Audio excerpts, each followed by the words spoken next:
क्यों कुंवारी रह जाती थी मुग़ल शहज़ादियाँ? तो आइए दोस्तों, हम इस बात की सच्चाई जानते हैं। यदि भारत के मध्यकाल का इतिहास उठाकर देखें तो हम पाएंगे कि मुग़ल साम्राज्य में हुमायूं के बाद मुग़ल शहज़ादियों का निकाह नहीं कराया जाता था।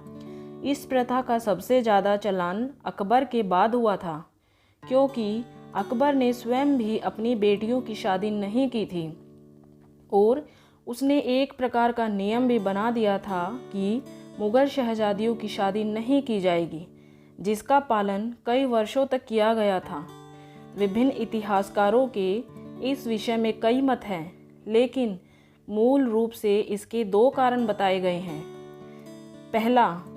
पहला तो ये कि भारत में दिल्ली की गद्दी पर लंबे समय तक शासन करने के बाद मुग़ल शासकों को ऐसा लगने लगा था कि उनकी बराबरी का रिश्ता पूरे हिंदुस्तान में मौजूद नहीं है, क्योंकि उस समय मुग़लों के अलावा भारत में दूसरा कोई शक्तिशाली मुसलमान साम्राज्य नहीं था, जिसके चलते उन्हें अपनी बेटियों के रिश्ते ढूंढने में बड़ी दिक्कत होती थी।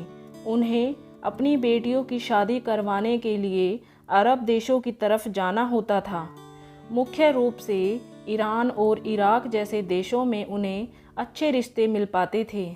देखा जाए तो यह सभी देश हिंदुस्तान की भौगोलिक स्थिति से बहुत दूर हैं, इसलिए इतनी दूर मुग़ल शहज़ादियों से शादी करने के लिए वहाँ के शासकों की कुछ खास दिलचस्पी नहीं होती थी। और अब हम दूसरे बड़े कारण के बारे में जानते हैं। दूसरा सबसे बड़ा और सबसे अहम कारण था कि मुग़ल शासक अपनी गद्दी को लेकर थोड़ा लालायित रहते थे।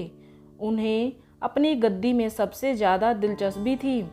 इतिहास में के वर्णन मिलता है कि अकबर की बहन के शौहर शरीफुद्दीन ने मुग़ल गद्दी हासिल करने के लिए अकबर पर जानलेवा हमला कई बार किया था। एक हमले में बादशाह अकबर बाल बाल बचा था, जिसके बाद अकबर को यह लगने लगा था कि यदि वह अपनी बेटियों की शादी कर देता है तो उनके शौहर और उनके बच्चे शाहगद्दी के लिए उन पर हमला कर सकते हैं। अपनी गद्दी को खोने के डर से अकबर ने अपनी बेटियों की शादी ना करने का ऐलान कर दिया था। तो दोस्तों, आपको ये जानकारी कैसी लगी? ऐसी ही रोचक और दिलचस्प जानकारी प्राप्त करने के लिए आप जल्दी से चैनल को सब्सक्राइब कर लीजिए। वीडियो देखने के लिए धन्यवाद।